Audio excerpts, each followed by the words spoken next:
Hello friends, मैं हूं कमलेश और आज की केमिस्ट्री क्लास में हम सॉल्यूशन यूनिट में आयतनात्मक विश्लेषण के बारे में हम अध्ययन करने वाले हैं।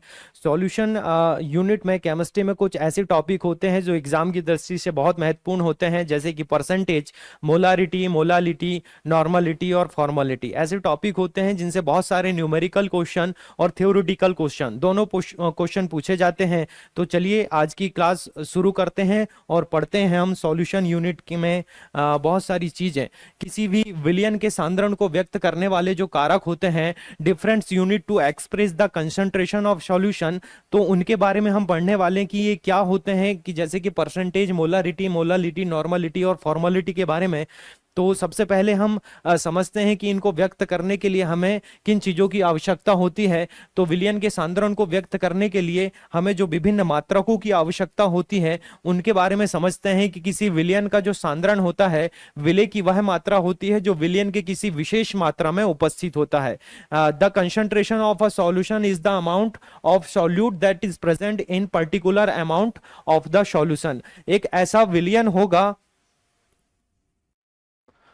जो विलय की वह मात्रा जो विलयन में किसी विशेष मात्रा में उपस्थित होता है। तो इसे व्यक्त करने के लिए विभिन्न इकाइयां होती हैं जिनका उपयोग हम करते हैं, जैसे कि परसेंटेज हो गया, मोलारिटी हो गया, मोलालिटी, फॉर्मालिटी, नॉर्मलिटी या मोल फ्रैक्शन। ये ऐसी चीजें होती हैं जिसमें किसी भी विलयन की सांद्रता को व्यक्त किया जाता है, जिसमें विलय और विलायक दोनों की सांद्रता या कंसंट्रेशन को हम यूज कर सकते हैं। तो ये सब पढ़ने से पहले हम कुछ बेसिक चीजों के बारे में जान लेते हैं कि विलयन क्या होता है, विलय क्या होता है और विलायक, व्हाट इज सॉल्यूशन, सॉल्यूट और सॉल्वेंट। तो सबसे पहले हम विलयन के बारे में बात करेंगे कि विलयन किसे कहते हैं। तो विलयन की परिभाषा आपको सबसे पहले समझते हैं कि विलयन किसे कहते हैं कि दो या दो से अधिक पदार्थों का जो समांगी मिश्रण होता है उसे हम क्या कहते हैं, विलयन कहते हैं। हम परिभाषा लिख देते हैं कि दो या दो से अधिक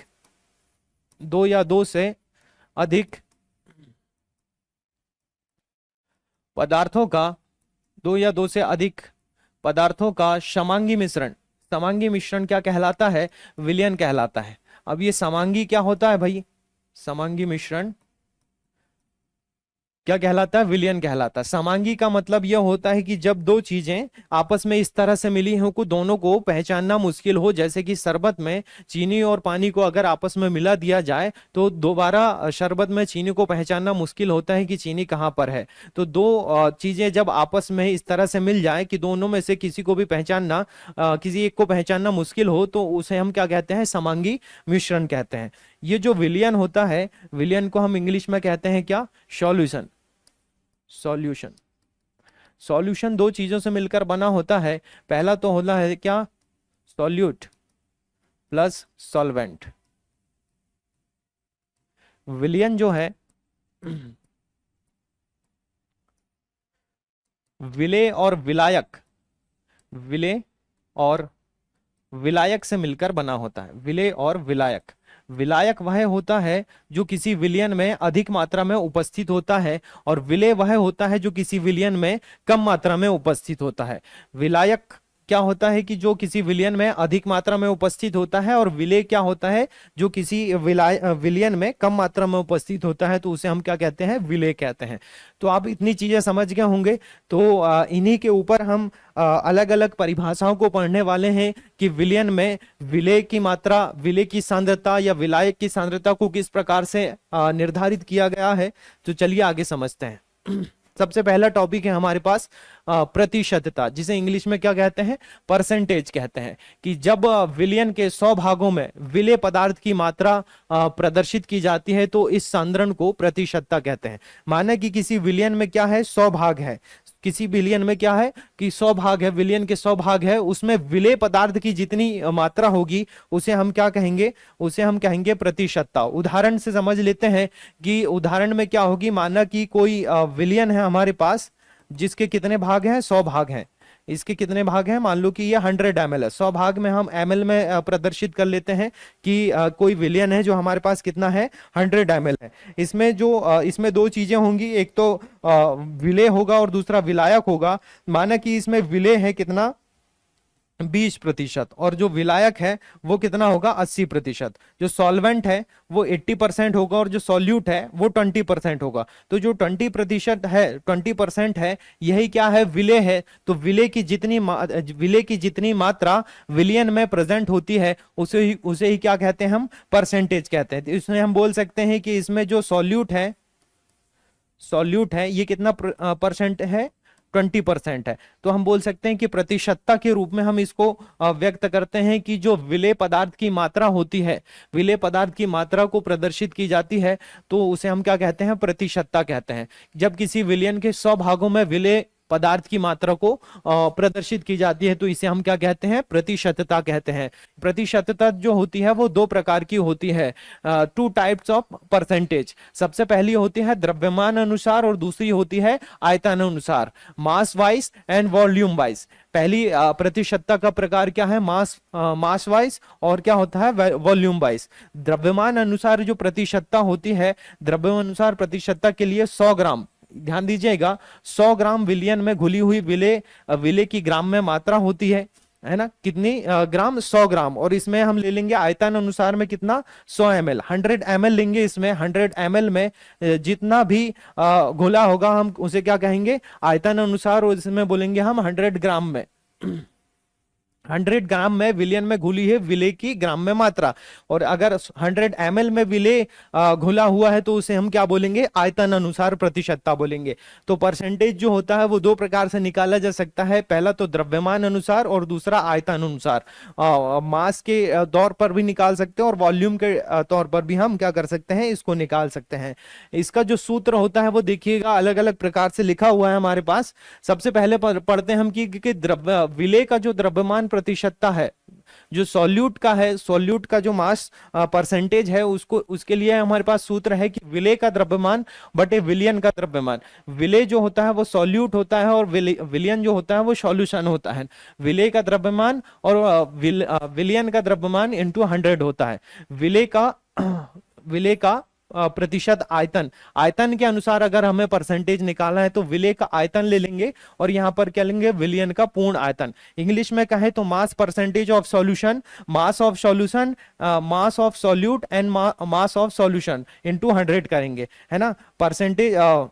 परसेंटेज वॉल्यूम के हिसाब से अगर निकाले तो volume of solute total volume of solution into 100 कर देंगे तो हमारे पास क्या निकल जाएगा? परसेंटेज वॉल्यूम ऑफ सॉल्यूट निकल जाएगा, परसेंटेज वॉल्यूम ऑफ सॉल्यूट निकल जाएगा, है ना? विलेय का प्रतिशत मात्रा निकल जाएगा, विलेय का प्रतिशत मात्रा और विलेय का द्रव्यमान। द्रव्यमान लेंगे तो ऊपर भी हमें क्या लेना है? द्रव्यमान लेना है। अगर आयतन ले रहे हैं तो हम क्या कर लेंगे? आयतन ले लेंगे। बहुत ही सिंपल सूत्र है, विलेय का द्रव्यमान, विलेय का आयतन, विलियन का द्रव्यमान और विलियन का आयतन। इस प्रकार से हम एक सूत्र बना ले रहे हैं किसका? प्रतिशतता का। और इसके ही कुछ क्वेश्चन है जो हम देखते हैं, फिर आगे इन्हीं सूत्र का उपयोग करके हम कुछ क्वेश्चनों को सॉल्व करने वाले हैं। तो सबसे पहला क्वेश्चन लिखा है आपके सामने कि 10 ग्राम कास्टिक सोडा को, 10 ग्राम कास्टिक सोडा का सूत्र क्या होता है? NaOH होता है। 10 ग्राम कास्टिक सोडा को 40 ग्राम जल में घोलने पर, 40 ग्राम जल में घोलने पर NaOH की प्रतिशतता द्रव्यमान अनुसार ज्ञात कीजिए। Find the percentage by mass of NaOH when 10 grams of caustic soda is dissolve in 40 grams of water, है ना? तो इस क्वेश्चन को हम सॉल्व करते हैं। तो देखते हैं इसमें क्या क्या दिया हुआ है। सबसे पहले हमारे पास कास्टिक सोडा दिया हुआ है, वो कितना है? 10 ग्राम। तो हम सबसे पहले निकाल लेते हैं इसमें है ना, विलेय की मात्रा, विलेय की मात्रा, विलेय की मात्रा कितना है? सॉल्यूट की मात्रा कितनी है भाई? 10 ग्राम घुला हुआ है ना, 10 ग्राम। जो विलियन की मात्रा है उसे भी लिख लेते हैं, विलियन की मात्रा, सॉल्यूशन की मात्रा देख लेते हैं। हमें पता है कि विलियन जो होता है जिसमें विलेय भी होता है और विलायक भी होता है, तो है ना? तो जिसमें क्या है? विलेय भी है और विलायक भी है। तो हमारे पास विलेय कौन कौन सा, पहले हम यहां पर बाजू में लिख लेते हैं। विलेय क्या है हमारे पास? विलेय है कास्टिक सोडा, है ना? विलेय क्या है? विलेय जो सॉल्यूट है, सॉल्यूट है वो क्या है? NaOH है। कितना प्रतिशत है? 10%, है ना? 10%, 10 ग्राम है, मतलब कितना है 10 ग्राम है। सॉरी सॉल्वेंट है, सॉल्वेंट जो विलायक है वो कितना है 40 ग्राम, है ना। सॉल्वेंट कितना है 40 ग्राम है और सॉल्यूट कितना है 10 ग्राम है। तो विलियन की जो मात्रा होगी वो कितनी होगी 10 धन 40, 10 प्लस 40 दोनों को अगर हम जोड़ दें तो हो जाएगी कितनी 50 ग्राम।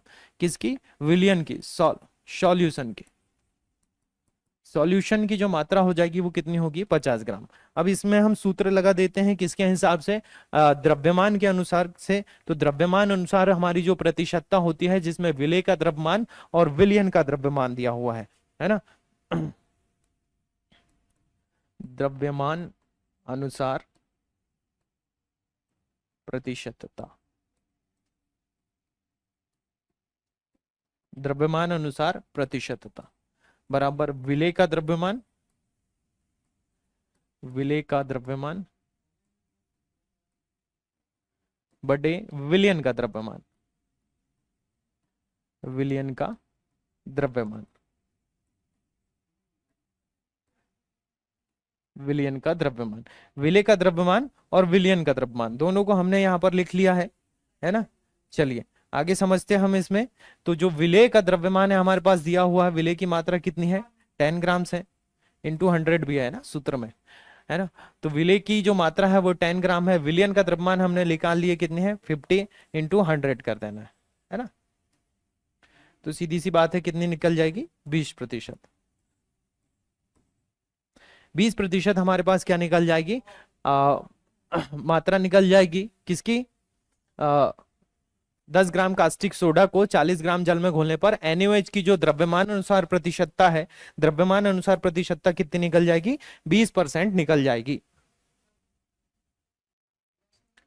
चलिए आगे समझते हैं हम। ग्राम प्रति लीटर में सांद्रता, स्ट्रेंथ इन ग्राम पर लीटर। ग्राम प्रति लीटर में सांद्रता को हम किस प्रकार से समझेंगे कि किसी विलियन के 1 लीटर में 1000 ml होता है। आपको पता है 1 लीटर में पदार्थ की जितनी मात्रा घुली होती है, किसी पदार्थ की जितनी मात्रा घुली होती है उसे क्या कहते हैं हम शक्ति कहते हैं, स्ट्रेंथ कहते हैं, है ना। The amount of a substance dissolve in 1 liter of a solution is called strength। शक्ति कहते हैं हम। शक्ति के रूप में विलियन का जो सांद्रण होता है, शक्ति के रूप में विलियन का सांद्रण ग्राम प्रति लीटर द्वारा व्यक्त किया जाता है। शक्ति के रूप में विलियन का सांद्रण कैसे व्यक्त किया जाता है ग्राम प्रति लीटर में व्यक्त किया जाता है। जैसे अगर उदाहरण देखें हम, जैसे उदाहरण Na2CO3 सोडियम कार्बोनेट का 250 ml विलियन है। सोडियम कार्बोनेट का कितना है 250 ml, 250 ml विलियन है जिसमें 5 ग्राम कितनी 5 ग्राम Na2CO3 विलीन होती है। 250 ml में कितना है केवल 5 ग्राम Na2CO3 विलीन है। तब इस विलियन की शक्ति कितनी होगी बोले 20 ग्राम प्रति लीटर में होगी। इसकी शक्ति कितनी होगी 20 ग्राम। तो हम बोल सकते हैं कि किसी पदार्थ में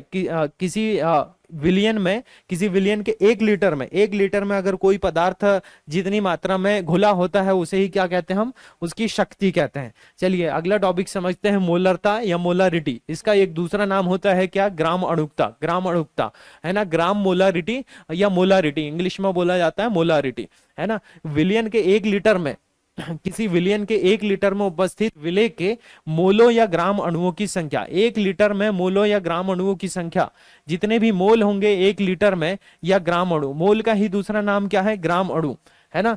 ग्राम अणु बोला जाता है। तो 1 लीटर विलियन में जितने मोल होंगे और उनकी जितनी संख्या होगी वही क्या कहलाएगी मोलारिटी कहलाएगी, मोलरता कहलाएगी, है ना।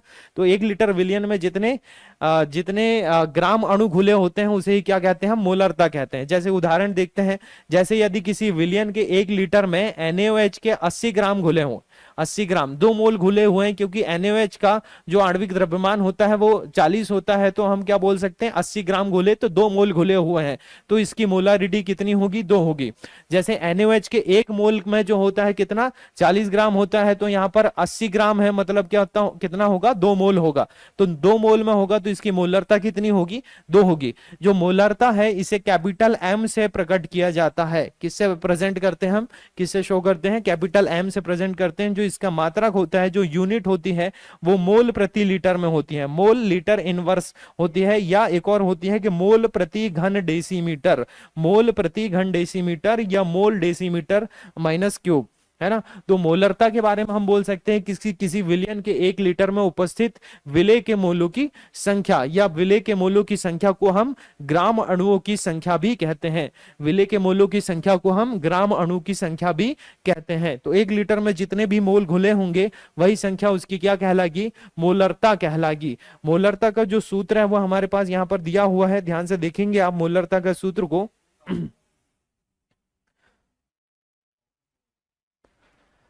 मोलरता को हम कैपिटल एम से प्रेजेंट करेंगे, विलेय के मोलों की संख्या अर्थात ग्राम अणुओं की संख्या बटे विलियन का लीटर में आयतन। विलेय के मोलों की संख्या या ग्राम अणुओं की संख्या, दो में से हम किसी एक शब्द का यूज कर सकते हैं। मोलों की संख्या या ग्राम अणुओं की संख्या और बटे विलियन का लीटर में आयतन होता है ना। तो इसी सूत्र को हम और भी दूसरे प्रकार से लिख सकते हैं कि जैसे विलेय का द्रव्यमान और विलेय का अणु द्रव्यमान और विलियन का लीटर में आयतन। कैसे कि ग्राम अणुओं की संख्या को, मोलों की संख्या को अगर निकालना है आपको तो m बटे डब्ल्यू का यूज किया जाता है। m बटे डब्ल्यू का मतलब है मोलों की संख्या या जिसका जितना उसका द्रव्यमान होता है, और w मतलब जो उसमें विलेय है उसका अणु द्रव्यमान, वेट जितना होता है उसके अणु द्रव्यमान को यहाँ पर लिखना पड़ता है। तो हमें क्या पता चल जाता है, मोलों की संख्या पता चल जाती है। तो इसी सूत्र को हम दूसरे तरीके से ऐसे लिख सकते हैं कि विलेय का द्रव्यमान और यहाँ पर क्या विलियन का लीटर में आयतन दिया हुआ है, तो विलियन के लीटर में आयतन को हम जैसे के वैसे लिखते हैं। अब ये इस लीटर को हम कन्वर्ट कर देंगे किसमें, मिलीलीटर में। तो एक लीटर में 1000 ml होता है, इसलिए हम गुणा कर देते हैं किसका, 1000 का। तो हमारे पास नया सूत्र बन जाता है कौन सा, कि विलेय का द्रव्यमान गुणित 1000 बटे विलेय का अणु द्रव्यमान, मॉलिक्यूलर मास जो होता है, और बटे विलियन का मिलीलीटर में आयतन। यहां पर अभी लीटर में था, इसमें चेंज करके क्या कर दिया हमने, मिलीलीटर में आयतन कर दिया। तो हमारे पास मोलरता का एक सूत्र बन गया। तो इसको हम शॉर्ट में ऐसे लिख सकते हैं कि कैपिटल M बराबर W इंटू 1000 बटे M इंटू V, है ना। W हमारे पास क्या है, विलेय का द्रव्यमान है, विलेय का द्रव्यमान 1000 और विलेय का अणु द्रव्यमान है, मॉलिक्यूलर मास है M, और यहाँ पर विलियन का लीटर में आयतन है, वॉल्यूम है कितना, V के रूप में हम इस प्रकार से प्रदर्शित करते हैं। तो चलिए इसका एक क्वेश्चन भी बनाते हैं हम और क्वेश्चन को सॉल्व करते हैं।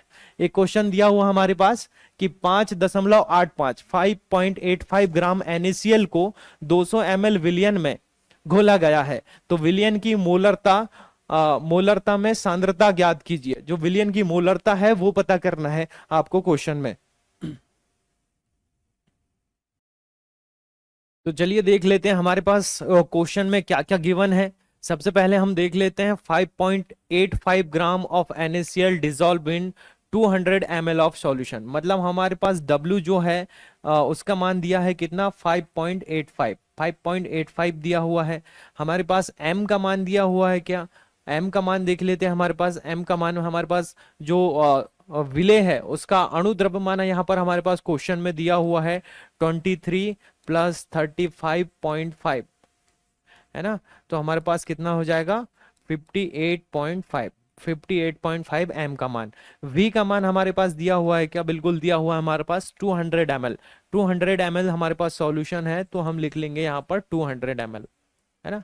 200 ml हमारे पास लिख लेंगे हम। हमारा जो फाइनल फॉर्मूला है उसको लिख लेते हैं। हमारे पास जो फॉर्मूला है वो क्या है, M बराबर W into 1000 M into V। ये जो हमारे पास फाइनल फॉर्मूला है ये किससे निकला है हमारे पास, ये इस वाले फॉर्मूले से निकला है, जहां पर विलेय का द्रव्यमान है हमारे पास, विलेय का द्रव्यमान W के रूप में 1000, विलेय का अणु द्रव्यमान M के रूप में लिखेंगे। जो हमारे पास विलेय होगा उसका अणु द्रव्यमान अगर क्वेश्चन में दिया हुआ है, जैसे कि यहाँ पर दिया हुआ है विलेय का अणु द्रव्यमान, तो हमें पहले से पता है। अगर हमें विलेय का अणु द्रव्यमान नहीं पता है तो उसे हमें पहले निकालना पड़ेगा। अणु द्रव्यमान निकालने के लिए हमारे पास जो भी हमारे पास यौगिक दिया हुआ है उसमें जो तत्व है उसके द्रव्यमानों को अगर हम जोड़ देते हैं, परमाणु भारों को अगर हम जोड़ देते हैं, तो विलेय का द्रव्यमान, अणु द्रव्यमान हमारे पास निकल जाता है। जैसे कि NaCl के जो द्रव्यमान होता है वो होता है 23, Na का 23 होता है, क्लोरीन का 35.5 होता है। तो इन दोनों को हमने क्या कर दिए, जोड़ दिए, तो हमारे पास निकल गया विलेय का अणु अणु द्रव्यमान 58.5 और जो हमारे पास सॉल्यूशन है वो कितना है 200 ml है। अगर आपको एग्जाम में क्वेश्चन पूछा जाता है कि अगर अधिकतर क्वेश्चन जो है वो हमारे पास ml में ही आते हैं मिलीलीटर में, इसलिए हमने ये फाइनल फॉर्मूला यहाँ पर बनाया हुआ है। हमने क्या करा है कि लीटर को मिलीलीटर में कन्वर्ट कर दिया है। हमारे पास जैसे यहाँ पर 200 ml था बट ये हमने 1000 कर दिया, 200 ml को हमने 1000 में कन्वर्ट कर लिया, इसलिए 1000 जो है वो ऊपर जाके मल्टीप्लाई में आ गया है ना। तो हमारे पास जो फाइनल फॉर्मूला है वो इस वाले सूत्र का है। अगर आपको एग्जाम में लीटर में दी हुई वैल्यू तो आप लीटर में ये वाला सूत्र यहाँ पर लगा सकते हैं, है ना। चलिए तो हम मान रख देते हैं, हमारे पास सूत्र लिख लेते हैं हम यहाँ पर, m बराबर W इंटू 1000 बटे m इंटू V, है ना।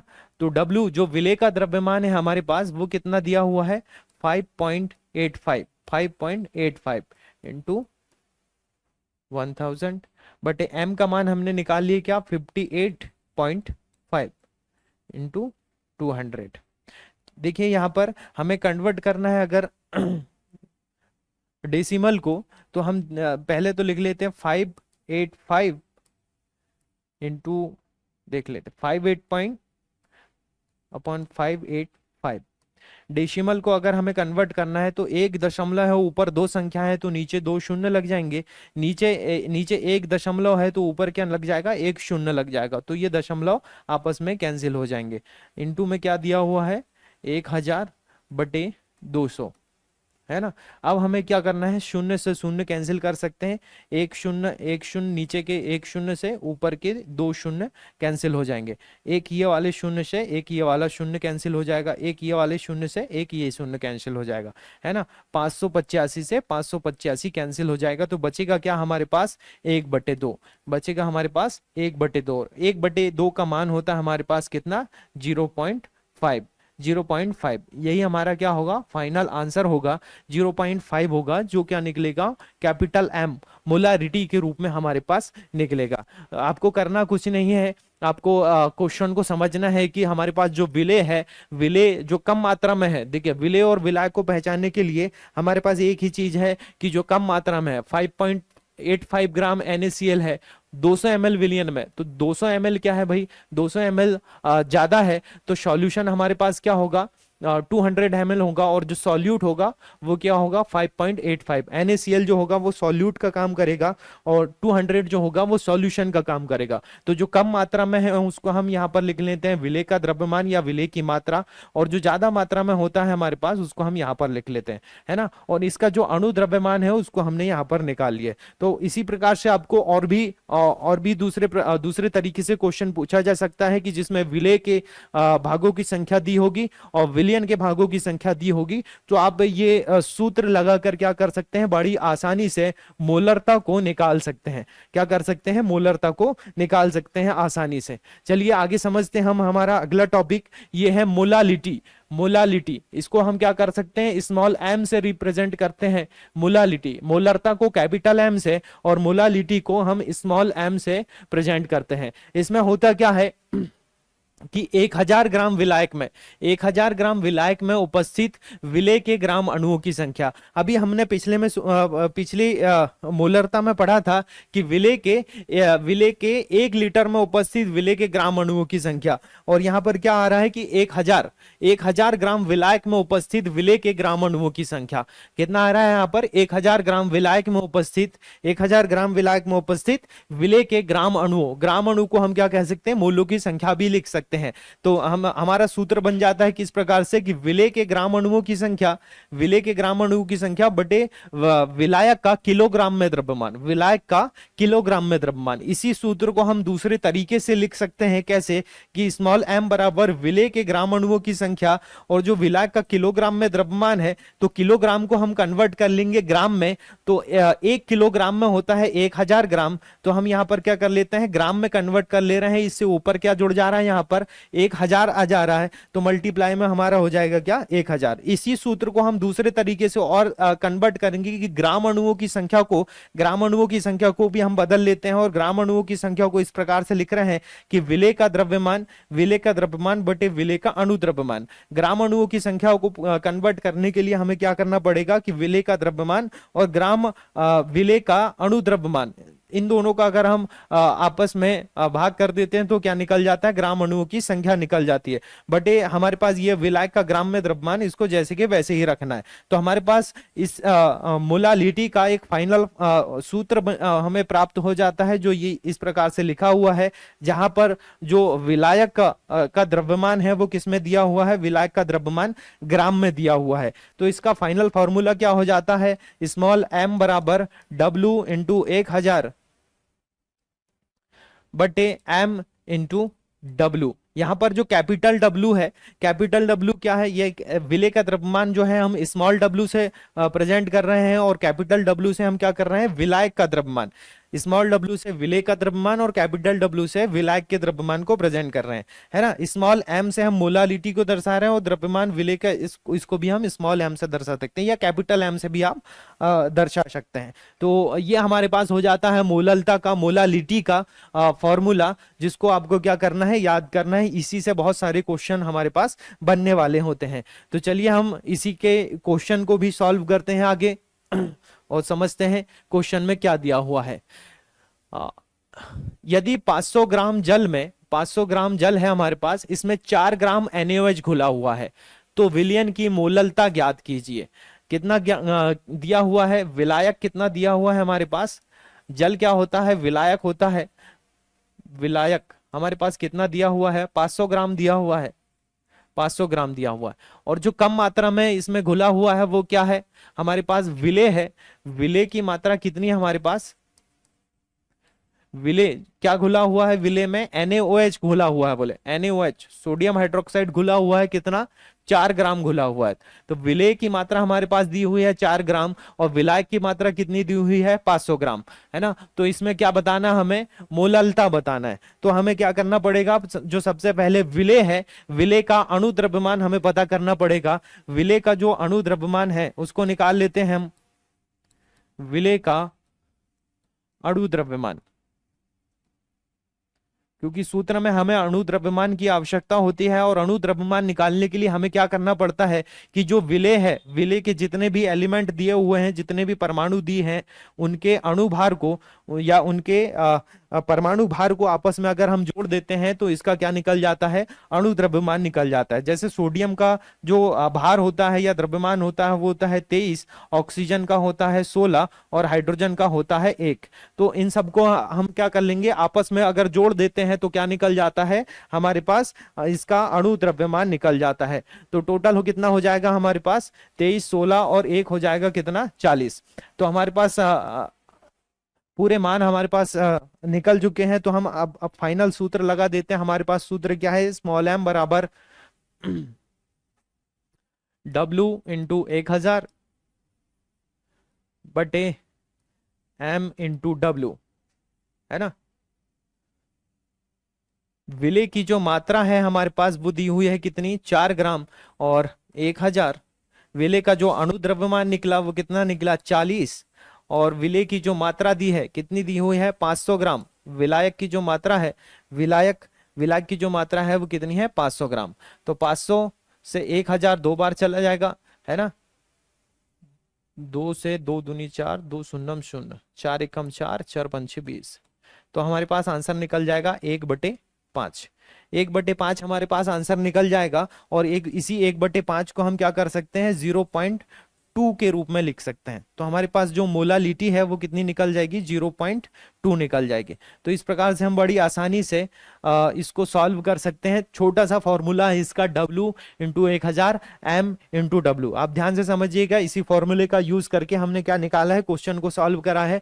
जहां पर ये W क्या है, विलेय का द्रव्यमान, जो सॉल्यूट है उसका वेट है, सॉल्यूट का द्रव्यमान है। और जो सॉल्वेंट है हमारे पास, विलायक है, जो सॉल्वेंट होता है उसका द्रव्यमान हम कैपिटल W से निकाल रहे हैं, है ना। विलेय का जो अणु द्रव्यमान है, मॉलिक्यूलर मास है किसका, सॉल्यूट का मॉलिक्यूलर मास है, उसको हम कैपिटल यहाँ पर स्मॉल m के रूप में प्रेजेंट कर रहे हैं, जिसको हमने थोड़ी देर पहले निकाला अभी, विलेय का अणु द्रव्यमान। अणु द्रव्यमान को हम क्या बोलते हैं, मॉलिक्यूलर मास बोलते हैं। मॉलिक्यूलर मास, सॉल्यूट का मॉलिक्यूलर मास हमने यहाँ पर निकाल लिया, हमारे पास क्वेश्चन में नहीं दिया हुआ है, ये हमें पहले से पता होना चाहिए कि सोडियम का भार कितना होता है ऑक्सीजन का और हाइड्रोजन का। अगर ये क्वेश्चन में दिया हुआ है तो ठीक है, नहीं तो हमें पहले से याद करना होगा। तो इस प्रकार से आसानी से हम इस क्वेश्चन को सॉल्व कर सकते हैं। तो चलिए हमारा अगला टॉपिक समझते हैं हम, फॉर्मलता, फॉर्मालिटी। फॉर्मलता किसी विलयन के 1 लीटर में घुले हुए विलेय के ग्राम सूत्र द्रव्यमानों की संख्या।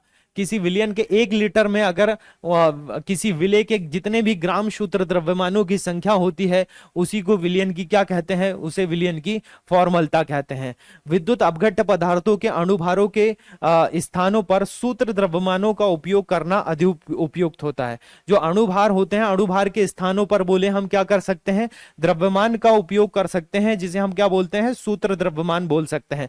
तो इसीलिए हमारे पास क्या लिखा हुआ है, विलेय के ग्राम सूत्र द्रव्यमानों की संख्या। ये ग्राम सूत्र द्रव्यमानों की संख्या को हम दूसरे रूप में क्या समझ सकते हैं कि अणुभारों की संख्या, या उनके अणुओं की संख्या को ही हम दूसरे रूप में प्रेजेंट कर रहे हैं, किस नाम से, विलेय के ग्राम सूत्र द्रव्यमानों की संख्या के रूप में। तो इसका फाइनल फॉर्मूला क्या बन जाता है कि विलेय के ग्राम सूत्र द्रव्यमानों की संख्या बटे विलयन का लीटर में आयतन। फॉर्मूलता को हम क्या कर सकते हैं, कैपिटल एफ से प्रेजेंट करते हैं।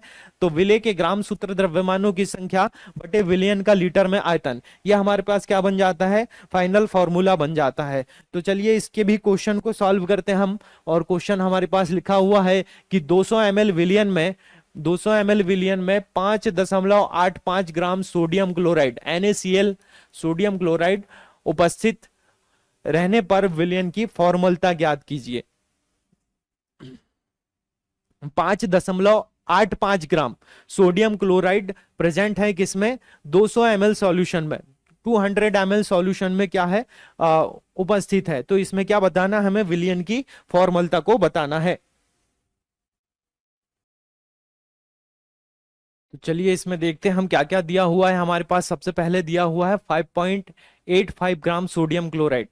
तो हमारे पास W का मान दिया हुआ है कितना, 5.85 ग्राम, है ना। W का मान दिया हुआ 5.85 ग्राम, है ना। और हमारे पास जो इसका M होता है, विलेय का अणु द्रव्यमान, इसका हम निकाल लेंगे विलेय का अणु द्रव्यमान।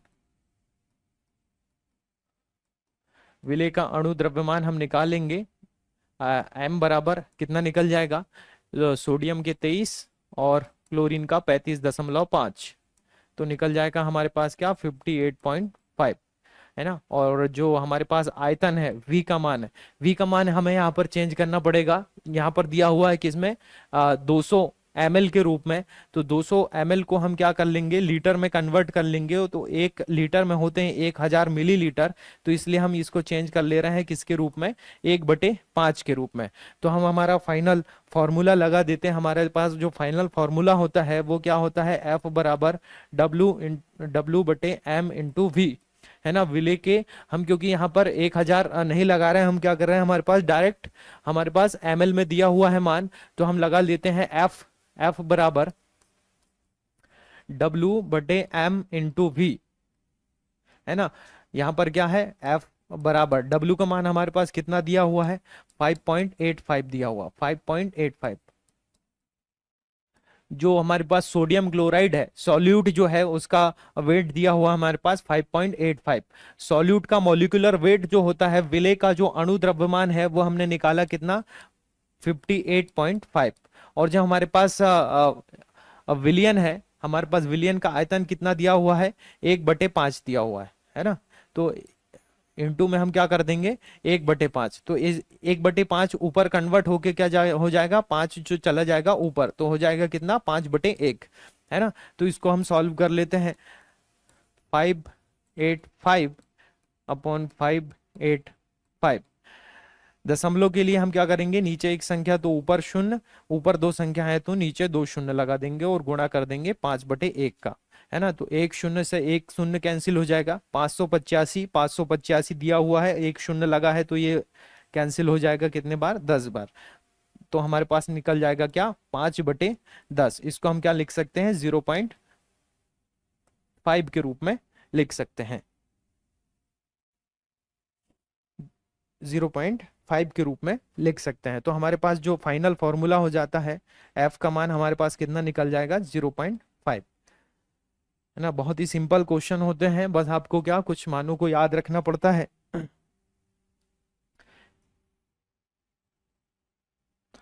और हमारे पास क्या निकल जाएगी, विलियन की फॉर्मूलता निकल जाएगी। तो चलिए आगे बढ़ते हैं हम विलियन की फॉर्मूलता में। विलियन की फॉर्मूलता में हमने देखा कि 1000 ग्राम विलायक में उपस्थित जितने भी विलेय के ग्राम सूत्र द्रव्यमानों की संख्या होती है उसे हम क्या कहते हैं, विलियन की फॉर्मूलता कहते हैं।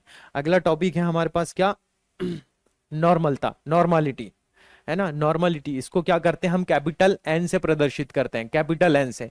किसी विलयन के 1 लीटर में घुले हुए विलेय के ग्राम तुल्यांकी द्रव्यमानों की संख्या, विलेय के ग्राम तुल्यांकी द्रव्यमानों की संख्या, और विलयन किसी विलयन के 1 लीटर में घुले हुए, तो ग्राम प्रति लीटर में जो सांद्रण होता है और किसी विलेय का ग्राम तुल्यांकी द्रव्यमान, इन दोनों का अगर अनुपात निकाल दिया जाए तो हमारे पास क्या निकल जाती है, विलयन की नॉर्मलता निकल जाती है। इसी सूत्र को हम दूसरे तरीके से लिख रहे हैं कि विलेय के ग्राम तुल्यांकों की संख्या और विलयन का लीटर में आयतन, विलेय के ग्राम तुल्यांकों की संख्या और बटे विलयन का लीटर में आयतन, है ना। तो जो तुल्यांकी द्रव्यमान है या जिसको हम मोल के रूप में भी जानते हैं, है ना, तो उसमें हम क्या करते हैं, W इंटू एम का मान कर देते हैं। तो हमारे पास एक नया सूत्र बन जाता है जिसमें विलेय की ग्राम में मात्रा दी हुई है W, और विलेय के ग्राम तुल्यांकी द्रव्यमान, है ना, जितने भी द्रव्यमान होता है विलेय का उसको यहाँ पर लिखते हैं, और विलयन का लीटर में आयतन होता है, विलयन का लीटर में आयतन। इसी लीटर को हम क्या कर सकते हैं, मिली लीटर में कन्वर्ट करने के लिए क्या कर सकते हैं, 1/1000 का 1000 का गुणा करते हैं तो 1000 हमारे पास ऊपर चला जाता है। तो हमारे पास जो फाइनल फॉर्मूला हो जाता है वो इस प्रकार से हो जाता है, क्या एन का जो फार्मूला हो जाता है, एन बराबर, नॉर्मलिटी का जो फॉर्मूला है वो इस प्रकार से हम लिख सकते हैं, एन बराबर W इंटू 1000 बटे E इंटू V। जो E है हमारे पास वो क्या है, विलेय का तुल्यांकी द्रव्यमान है। जो विलेय का द्रव्यमान होता है इसे अलग अलग शब्दों में यूज किया जाता है, कहीं पर ग्राम तुल्यांक बोल दिया जाता है, कहीं पर द्रव्यमान बोल दिया जाता है। यहाँ पर हम क्या बोल रहे हैं, नॉर्मलता में तुल्यांकी द्रव्यमान बोल रहे हैं। और विलेय की जो मात्रा है, वेट जो होता है, विलेय का जो मास होता है उसको हम यहाँ ऊपर लिखते हैं, और यहाँ पर मॉलिक्यूलर मास को ही हम तुल्यांकी द्रव्यमान बोल रहे हैं, और विलयन का लीटर में आयतन बोल रहे हैं। जो सॉल्यूशन है उसका क्या कर रहे हैं, लीटर में आयतन, और इसी लीटर में आयतन को हम चेंज कर रहे हैं मिली लीटर में, तो ऊपर क्या कर दे रहे हैं, 1000 का गुणा कर दे रहे हैं, है ना, ऊपर क्या कर दे रहे हैं, 1000 का गुणा कर दे रहे हैं। तो हमारे पास जो फाइनल फॉर्मूला हो जाता है नॉर्मलिटी का वो ही हो जाता है एन बराबर W into 1000 E into V। इसी सूत्र के द्वारा हम क्या कर सकते हैं, न्यूमेरिकल क्वेश्चन को सॉल्व कर सकते हैं। तो हमारे पास एक और न्यूमेरिकल क्वेश्चन दिया हुआ है नॉर्मलिटी का, तो इसको समझते हैं कि कास्टिक सोडा के 1000 ml, कास्टिक सोडा कितना है, 1000 ml दिया हुआ है, और यहाँ पर हमारे पास कास्टिक सोडा के बारे में फॉर्मूला भी दिया हुआ है, NaOH जिसको बोलते हैं हम, NaOH, जिसमें सोडियम का द्रव्यमान दिया हुआ है 23, हाइड्रोजन का 1 और ऑक्सीजन का 16 दिया हुआ है। अगर ये क्वेश्चन में नहीं दिया होता है तो भी आपको क्या करना है, याद करना पड़ता है। तो कास्टिक सोडा के 1000 ml विलयन में 5 ग्राम पदार्थ घुला हुआ है, 5 ग्राम क्या हुआ, पदार्थ घुला हुआ है। तो विलयन की नॉर्मलता ज्ञात करना है, तो विलयन की क्या करना है आपको, नॉर्मलता ज्ञात करना है। तो चलिए सॉल्व करते हैं इसको। तो हमारे पास क्या क्या दिया हुआ है, सबसे पहले देख लेते हैं गिवन में क्या क्या है हमारे पास। 1000 ml, तो हमारे पास V का मान तो हमारे पास दिया हुआ है कितना, 1000 ml। आयतन जो है वो कितना है, 1000 ml है। वॉल्यूम कितना है, 1000। 5 ग्राम पदार्थ घुला हुआ है, तो मतलब जो विलेय है वो कितना है, 5 ग्राम है। विलेय कितना है, 5 ग्राम है। विलेय का जो द्रव्यमान है, विलेय का जो वेट है वो कितना है, 5 ग्राम है। और जो विलेय का जो द्रव्यमान होता है, विलेय का जो अणु द्रव्यमान होता है उसके लिए हमारे पास यहाँ पर दिया हुआ है NaOH में, तो हम इनको जोड़ देते हैं, 23 प्लस 1 प्लस 16, तो हमारे पास M का मान निकल जाता है कितना, 40, है ना। 40 निकल जाता है। ई का मान हमारे पास दिया हुआ है कितना, एम। अच्छा, इसको हम ई के रूप में यहां पर प्रदर्शित करेंगे, एम के रूप में नहीं, ई के रूप में यहां पर प्रदर्शित करेंगे, है ना। तो तीनों के मान हमारे पास दिए हुए हैं, तो हम डायरेक्ट फॉर्मूला लगा लेते हैं।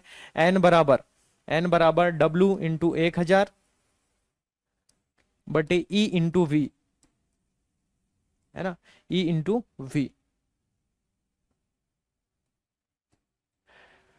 तो नॉर्मालिटी में हम क्या कर सकते हैं, डब्ल्यू जो हमारे पास विलेय है उसका जो द्रव्यमान दिया हुआ है 5, और गुणा में लगाएंगे हम 1000। ई का मान हमने अभी निकाला, जो जितने भी हमारे पास विलेय है, विलेय का जो तुल्यांकी द्रव्यमान, हम यहाँ पर एक शब्द का यूज कर रहे हैं, और तुल्यांकी द्रव्यमान को हम द्रव्यमान ही समझेंगे। यहाँ पर जितने भी हमारे पास तत्व दिए हुए हैं, इनके द्रव्यमानों का योग ही होगा क्या, तुल्यांकी द्रव्यमान। तो आ जाएगा ई का मान कितना 40, और वी का मान हमारे पास दिया हुआ है कितना 1000, है ना।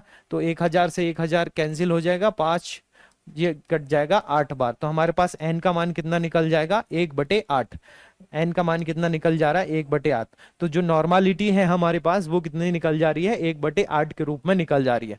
आपको क्या करना है, विलेय का जो आयतन है, वी का मान दिया हुआ है, डब्ल्यू का विलेय की मात्रा दी हुई है ग्राम में, ई का मान हमें ज्ञात करना होता है, बाकी सब क्या दिया हुआ है, फॉर्मूले में दिया हुआ है। तो इस प्रकार हम क्या कर सकते हैं, बड़ी आसानी से इन चीजों को समझ सकते हैं, है ना। तो आगे चलते हम, अणु भिन्नांक या मोल प्रभाज। देखिए ये क्वेश्चन भी बहुत बार एग्जाम में आया हुआ है कि अणु भिन्नांक या मोल प्रभाज या मोल अंश भी इसको कहते हैं, इंग्लिश में बोलते हैं क्या, मोल फ्रैक्शन। मोल फ्रैक्शन के क्वेश्चन एग्जाम में आते हैं, तो आपको इसकी डेफिनेशन को अच्छे से समझना चाहिए कि जो तनु विलयन होते हैं, तनु विलयन का सांद्रण ग्राम अणु भिन्न या मोल प्रभाज के रूप में व्यक्त किया जाता है, ग्राम अणु भिन्नांक के रूप में या मोल प्रभाज या मोल अंश के रूप में व्यक्त किया जाता है। किसका, तनु विलयनों का जो सांद्रण होता है उसको अणु भिन्नांक या मोल प्रभाज के रूप में व्यक्त किया जाता है। ध्यान दीजिएगा, किसी विलयन में उपस्थित किसी अवयव, कोई किसी विलयन में दो ही अवयव हो सकते हैं, या तो विलेय हो सकता है या फिर विलायक। तो हम बोल रहे हैं किसी विलयन में उपस्थित जो अवयव के मोल होते हैं या ग्राम अणुओं की संख्या, और विलयन में उपस्थित संपूर्ण मोल या ग्राम अणुओं की संख्या के अनुपात को क्या कहते हैं, मोल प्रभाज कहते हैं। किसी विलयन में उपस्थित जो भी अवयव होंगे, विलेय होगा या विलायक होगा, उसके मोलों की संख्या और उसमें उपस्थित संपूर्ण मोलों की संख्या के अनुपात को क्या कहते हैं, मोल प्रभाज कहते हैं।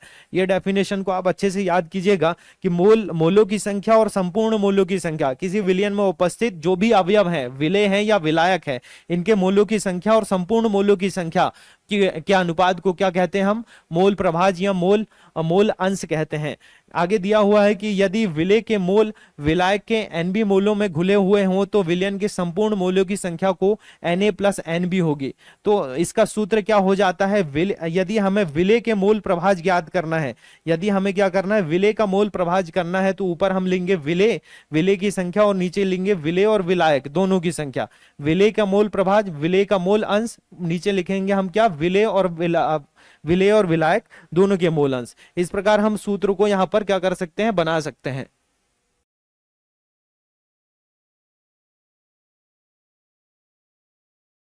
यदि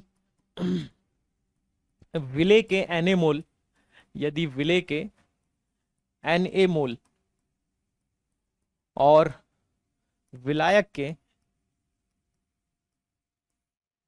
Nb मोल हो,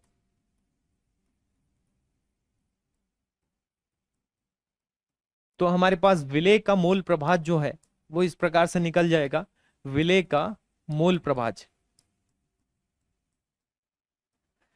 इसमें होता क्या है कि जिसका भी मोल प्रभाज हमें ज्ञात करना होता है उसको हम यहां पर लिख लेते हैं। जैसे विलेय को हम काहे से दर्शा रहे हैं, N1 मोल से, तो Na को हम ऊपर लिख लेंगे, और विलेय के मोलों की संख्या बटे टोटल विलयन में जो विलेय और विलायक दोनों हैं, Na प्लस Nb,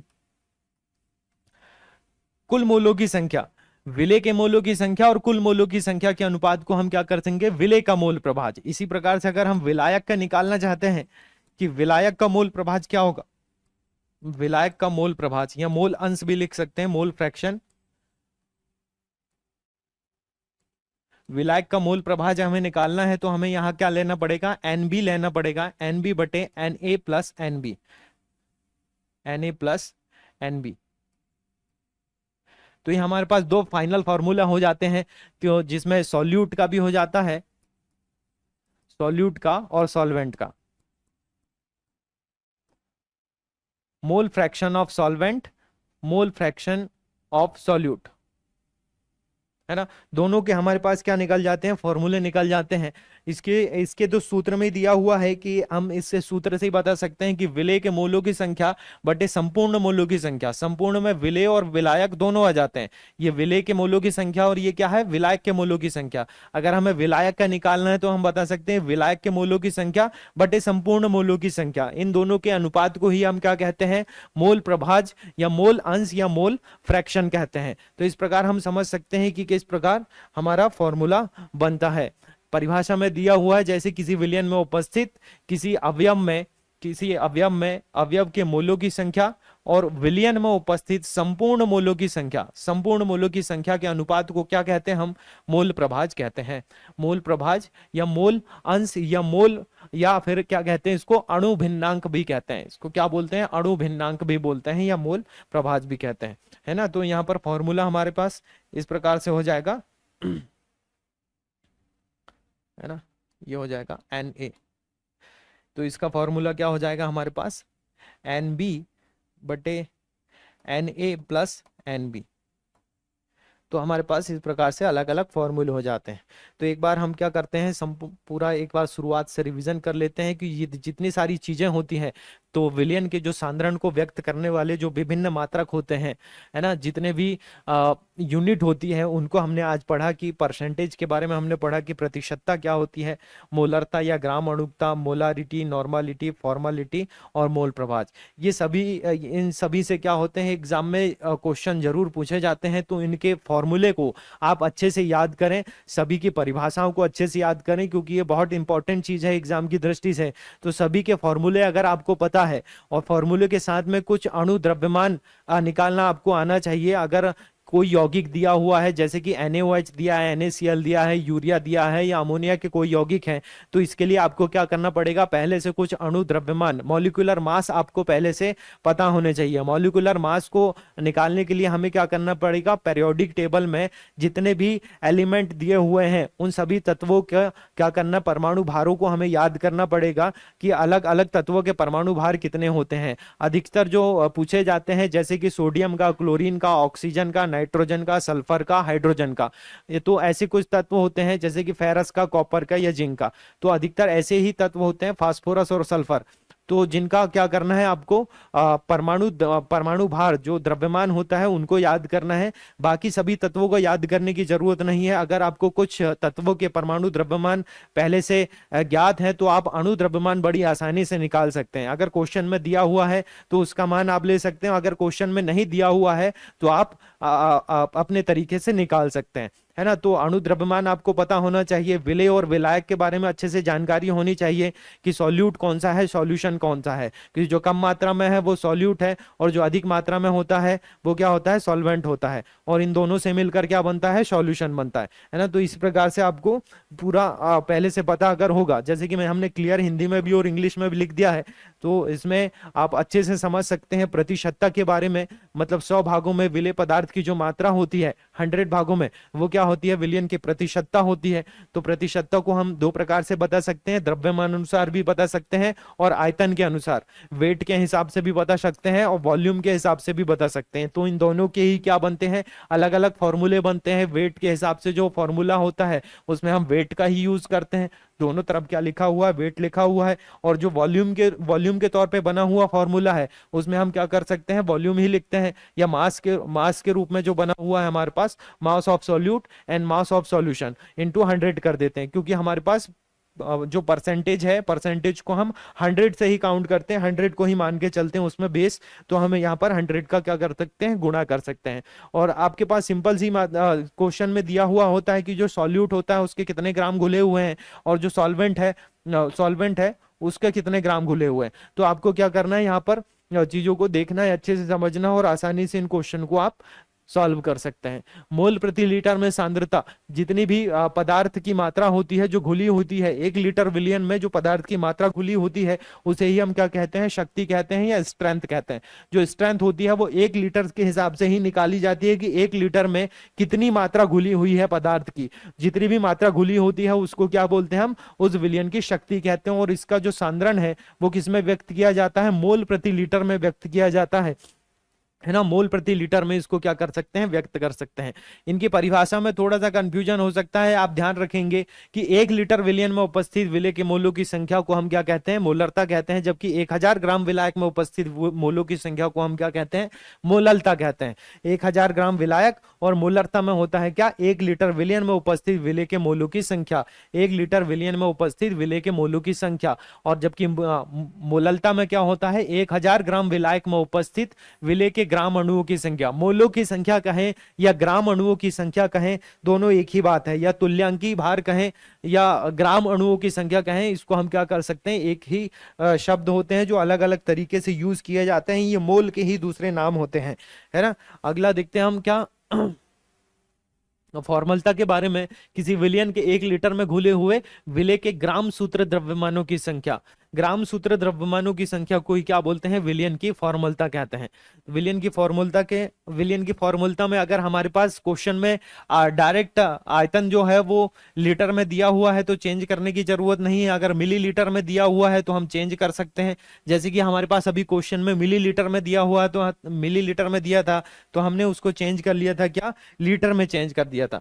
200 ml में दिया हुआ था तो हमने क्या कर दिया, इसको चेंज करके लीटर में कन्वर्ट कर लिया था, है ना। अगर आपके पास डायरेक्ट दी वैल्यू है तो आप डायरेक्ट भी कर सकते हैं। नॉर्मलिटी में क्या होता है कि किसी विलयन के 1 लीटर में घुले हुए विलय के ग्राम तुल्यांकी द्रव्यमानों की संख्या, ग्राम तुल्यांकी द्रव्यमान जहां भी आता है तो आप समझ जाएंगे क्या नॉर्मलता के बारे में बात हो रही है। और इसका सूत्र हो जाता है N बराबर W into 1000 E into B। यहाँ पर E क्या है, विलय के ग्राम तुल्यांकों की संख्या होती है, विलय के ग्राम तुल्यांकों की संख्या होती है, जिसे हम क्या किसके द्वारा प्रेजेंट करते हैं, E के द्वारा प्रेजेंट करते हैं, है ना। और अणु भिन्नांक या मोल प्रभाज जो होता है, इसके भी बहुत बार क्वेश्चन पूछे गए हैं। तो इनके जो फॉर्मूले हैं उनको आपको ध्यान से समझना है कि विलय का जो मोल प्रभाज है उसके लिए हमें विलय के मोलों की संख्या यहाँ पर लेना है। और टोटल नीचे क्या लेना है, टोटल जो हमारे पास विलय और विलायक दोनों है उनके मोलों की संख्या को हमें क्या करना है, लेना है। तो हमारे पास जो फाइनल फॉर्मूला हो जाता है वो इस प्रकार से हो जाता है ना।